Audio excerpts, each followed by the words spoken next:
जी, आज का topic role of civil Pakistan civil aviation and general understanding of civil aviation regulations के बारे में बात कर रहे हैं। अगेन वीडियो स्टार्ट करने से पहले मैं किसी ऑर्गेनाइजेशन से एफिलिएटेड नहीं हूँ, ना ही सिविल एविएशन ने मुझे कोई इस तरह की रेस्पॉन्सिबिलिटी दी है। ये एक इंडिविजुअल एफर्ट्स हैं आप लोगों को फैसिलिटेट करने के लिए। अगर कोई गलती हो तो काइंडली कमेंट सेक्शन में लिखें और अपने आप को साथ साथ अपडेट करते रहें, क्योंकि सिविल एविएशन की नोटिस रिवाइज होते रहते हैं, नए नए नोटिस आते रहते हैं। तो इस वीडियो का टाइम और अपने एग्जामिनेशन का टाइम देके आप ये वीडियो स्टार्ट कीजिएगा। पाकिस्तान सिविल एविएशन अथॉरिटी की थोड़ी बैकग्राउंड हिस्ट्री देख लेते हैं। जब से पाकिस्तान आज़ाद हुआ है 1947, तब से ही हम लोग Pakistan under civil aviation rules 1937 से चल रहे हैं, लेकिन हमारे अपने कोई फॉर्मल ऑर्डर या कोई ऑर्डिनेंस नहीं आया था 1960 तक। 1960 में पहला लीगल स्टेप उठाया गया जिसे हम लोग बोलते हैं सिविल एविएशन ऑर्डिनेंस 1960। वो कोड करता है to make better provisions for the control, manufacture, possession, use, operation, sale, import and export of aircraft, the control and regulation of air transport services, and the control and development of aerodromes in Pakistan। ये 1960 में जब पहला आपका legal step उठाया गया था, उसका framework ये चीज़ कोड करता है मेनली। उसके बाद एक कमेटी बनाई गई 1976 में, जो कि रूल्स बनाने के लिए बनाई गई थी, और फाइनली इन्होंने रिजल्ट दिया था सिविल एविएशन रूल्स 1978 कहलाते हैं इनका रिजल्ट। तो 1978 में आपको सिविल एविएशन के रूल्स मिल गए थे पहले। अगेन सिविल एविएशन ऑर्डिनेंस 1982 आया, जिसने रिप्लेस किया डिपार्टमेंट ऑफ सिविल एविएशन। किसने रिप्लेस किया? जो आज पाकिस्तान सिविल एविएशन अथॉरिटी कहलाती है। ये एक सेमी ऑटोनोमस बॉडी है। अच्छा, आगे फर्दर चलते हैं तो 7 दिसंबर 1982 में एरोनॉटिकल इंस्पेक्शन डायरेक्टरेट और उसका पूरा फंक्शन एक, अब जो हम लोग डिपार्टमेंट जानते हैं ना, एयरवर्दीनेस डायरेक्टरेट, इसको सारा ट्रांसफर हो गया है और आज भी यही डिपार्टमेंट एयरवर्दीनेस डायरेक्टरेट काम कर रहा होता है। इसको रिपीट करता हूँ, एरोनॉटिकल इंस्पेक्शन डायरेक्टरेट और उसके सारे फंक्शन ट्रांसफर हो गए थे एयरवर्दीनेस डायरेक्टरेट के पास। पाकिस्तान सिविल एविएशन अथॉरिटी का हेडक्वार्टर और एयरवर्दीनेस डायरेक्टरेट भी सारा हर चीज जिना इंटरनेशनल एयरपोर्ट कराची में है।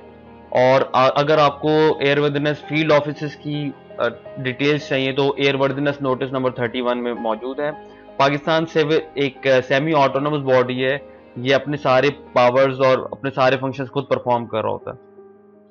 मिशन क्या है पाकिस्तान सिविल एविएशन अथॉरिटी का? Be a world class service provider in the aviation industry. ये एक अपने आप को कॉम्पिटिटिव एडवांटेज देना चाह रहे हैं, एक वर्ल्ड क्लास सर्विस प्रोवाइडर बनना चाह रहे हैं। Provide safe, secure and efficient best in class aviation services to the stakeholders. ये जितनी भी सिविल एविएशन अथॉरिटीज हैं तकरीबन सबका इसी तरह के सेफ, सिक्योर और एफिशिएंट आपने सर्विसेज प्रोवाइड करें। Functions Pakistan civil aviation authority का क्या है? लाइसेंसिंग ऑफ एयरलाइंस आती हैं, उनको लाइसेंस का उनको लाइसेंस की जरूरत होती है। तो पहला फंक्शन इनका ये है कि लाइसेंस देते, नई नई एयरलाइंस आती हैं, जबकि अभी अभी आपकी आई है एयरसेल आई है, उनको लाइसेंस, या अभी सुन रहे 2-3 एयरलाइंस और आ रही है, तो उनको भी लाइसेंसिंग प्रोवाइड करती है ये Pakistan civil aviation authority. Licensing of pilots, flight engineers, navigators, flight operators, officers, air traffic controllers, aircraft maintenance engineer, जितने भी लोग इससे लिंक्ड एविएशन इंडस्ट्री में जिनको लाइसेंसिंग की जरूरत होती है, वो सारी licensing Pakistan civil aviation authority देता है। सर्टिफिकेट ऑफ एयरवर्दीनेस या रजिस्ट्रेशन ऑफ एयरक्राफ्ट, COF आपको जरूरत होती है, आप एयरवर्दी बनाने के लिए इस सर्टिफिकेट की जरूरत होती है। और रजिस्ट्रेशन ऑफ एयरक्राफ्ट, जब एयरक्राफ्ट नया आता है तो उसको पाकिस्तानी रजिस्ट्रेशन नंबर दिया जाता है। Provisions of air traffic control, navigation facilities, ATC जितनी भी टावर्स वगैरह हैं, इनका एयर ट्रैफिक कंट्रोल किस तरह होनी है, ये सारी चीजें भी इसी के अंडर आती हैं। Maintenance of airports and runways, आप अगर जो एयरपोर्ट पे काम कर रहे हो उन्होंने देखा होगा कि सफाई हो रही होती है, बल्ब वगैरह चेंज हो रहे होते हैं, देख रहे तो कोई बिल्कुल बार बार इस चीज की फायर फाइटिंग की सारी चीजें वहां पे अवेलेबल होती हैं। पूरा एयरपोर्ट की मेंटेनेंस होती है। फिर आज जहाँ पे पैसेंजर्स होते हैं वो सारी चीजें भी इन्हीं के अंडर आता है। पैसेंजर्स और पीछे जो आपके जहाज वगैरह खड़े होते हैं, सारी चीजें आपकी सिविल एविएशन के अंडर आती हैं।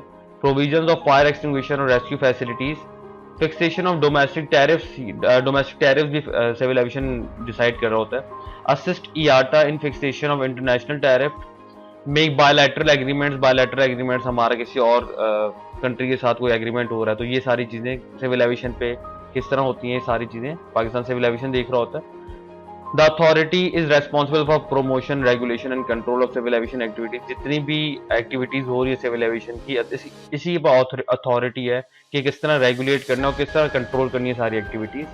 Authority should from time to time prepare 5 year plan for the approval of federal government. ये हर 5 सालों का प्लान बना के एक अप्रूवल के लिए फेडरल गवर्नमेंट को दे देते हैं कि इंफ्रास्ट्रक्चर किस तरह सेफ है हमारा, आपका सिविल एविएशन अथॉरिटी किस तरह सेफली काम कर रही है, एफिशिएंट काम कर रही है, इकोनॉमिकली काम कर रही है और प्रॉपर्ली अपनी कोऑर्डिनेट करी जितनी भी एयर ट्रांसपोर्ट सर्विस है पाकिस्तान में। ऑर्गेनोग्राम है पाकिस्तान सिविल एविएशन का। ऑर्गेनोग्राम बेसिकली हायरार्की शो कर रहा होता है किसी भी ऑर्गेनाइजेशन की कि कौन किसके अंडर काम कर रहा है, कौन किससे कोऑर्डिनेट कर रहा है। ये एक ऑर्गेनोग्राम है। इस वीडियो को पॉज करके अगर आपने देखना हो तो इसको डिटेल में देख सकते हैं। Various directorate of Pakistan civil aviation. Pakistan civil aviation में मेनली 5 डायरेक्टरेट्स हैं। कौन कौन से? Flight standards, personnel licensing, air worthiness, air transport और फ्लाइट इंस्पेक्शन यूनिट। जो हम लोग इंजीनियरिंग जो लाइसेंस के लिए काम कर रहे हैं, B1 B2 के लाइसेंस जो ले रहे हैं, उनके लिए सबसे ज्यादा इंपॉर्टेंट डिपार्टमेंट है जो डायरेक्टरेट है, वो एयर वर्दीनेस है, जिसमें हम लोग थोड़ा डिटेल में बात करते हैं। एयर वर्दीनेस डायरेक्टरेट को हेड करता है डायरेक्टर एयर वर्दीनेस। इसकी रेस्पॉन्सिबिलिटीज ये हैं कुछ। सबसे पहले वो मॉनिटर करता है एसबी सर्विस बुलेटिन को और एडीज को, दोनों चीजों को मॉनिटर कर रहा होता है। सेकंड है जितने भी डिफेक्ट्स एंड डिलेज होते हैं उनको चीजें देखता है, या फिर कोई एक्सीडेंट या इंसिडेंट हो जाता है तो उनकी अकरेंसी रिपोर्ट्स मांग रहा होता है। उन रिपोर्ट्स को देखता है, क्या हुआ था, क्यों हुआ था, सारी चीजें उसमें इंस्पेक्शन करता है फर्दर उस पे। दूसरा COF बोलते हैं, सर्टिफिकेट ऑफ एयर वर्दीनेस को। इसकी रिन्यूअल या इसकी इंस्पेक्शन आके एयरक्राफ्ट को देखते हैं एयरक्राफ्ट एयर वर्दीनेस है भी या नहीं है, फिर फाइंडिंग निकाल के एयरलाइन को दे रहे होते हैं कि आप इस पे वर्किंग करें, और फिर COF आपको प्रोवाइड करते हैं कि एयर वर्दीनेस तो पैसेंजर्स के लिए सेफ है, बिल्कुल सारी चीजें सेफ सही हैं। Evaluation and approval of ECO, engineering change order. कोई भी इंजीनियरिंग में चेंज ऑर्डर आता है तो उसकी भी अप्रूवल पाकिस्तान सिविल एविएशन का ये एयर वर्दीनेस डायरेक्टरेट दे रहा होता है। और सुपरविजन वेमेंट कि कितना वेट आप एक एयरक्राफ्ट ले जा सकता है जिसमें एयरवर्दीनेस COF आपकी मूव नहीं हो रही, वो सारी चीजें सुपरवाइज कर रहा है। Scrutinising and providing approval for maintenance schedule. Maintenance schedule किस तरह होगा, वो सारी चीजें हम बना के दे देते हैं पाकिस्तान सिविल एविएशन को, फिर उसको भी अप्रूवल करके मेंटेनेंस शेड्यूल को आपको प्रोवाइड करना है कि कब कौन सा चेक हो रहा है, किस तरह हम लोग मेंटेनेंस कर रहे हैं। मॉनिटरिंग ऑफ रिलायबिलिटी प्रोग्राम, जैसे हार्ड टाइम कंपोनेंट्स कुछ होते हैं कि इस टाइम के बाद ये कंपोनेंट चेंज हो जाना चाहिए, इस टाइम के बाद ये लुब्रिकेशन हो जाए, वो हार्ड टाइम है। फिर कुछ होता है ऑन कंडीशन या कंडीशन मॉनिटरिंग पे कि एयरक्राफ्ट आया, व्हील पे कट आया और उसको हमने कंडीशन पे चेंज करना है। इस तरह की सारी चीजें भी ये बता रहा होता है, इस चीज को सारी मॉनिटर कर रहा होता है। और कोई रिलायबिलिटी मैनुअल्स होते हैं तो उसकी approval Pakistan civil aviation authority का एयरवर्दीनेस डायरेक्टरेट डिपार्टमेंट देता है। Inspection, issuing, extension, renewal of maintenance organisation. Maintenance organisation को उसकी इंस्पेक्शन करता है टाइमली, फिर इशू करता है या एक्सटेंड करता है, रिन्यूअल करता है इनकी अप्रूवल को बार बार।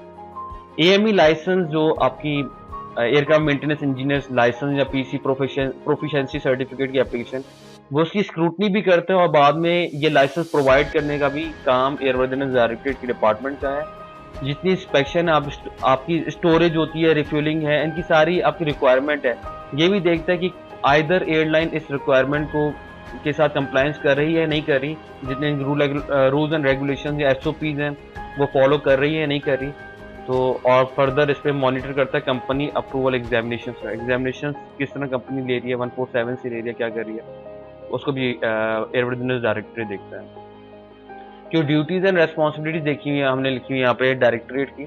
सबसे पहले एयरक्राफ्ट रजिस्ट्रेशन, हमने डिस्कस किया कि एयरक्राफ्ट नया आता है उसको पाकिस्तानी रजिस्ट्रेशन नंबर दिया जाता है, या एयरवर्दीनेस सर्टिफिकेट, प्रोफिशिएंसी सर्टिफिकेट जो कि प्रोफेशन से टीचर्स को जरूरत होती है PTC वगैरह, या फिर कोई और डिपार्टमेंट है आपके जो कि आप ले रहे हैं या टीच कर रहे हैं, इस तरह proficiency certificate. Aircraft maintenance engineer licence AML provide किया जाता है।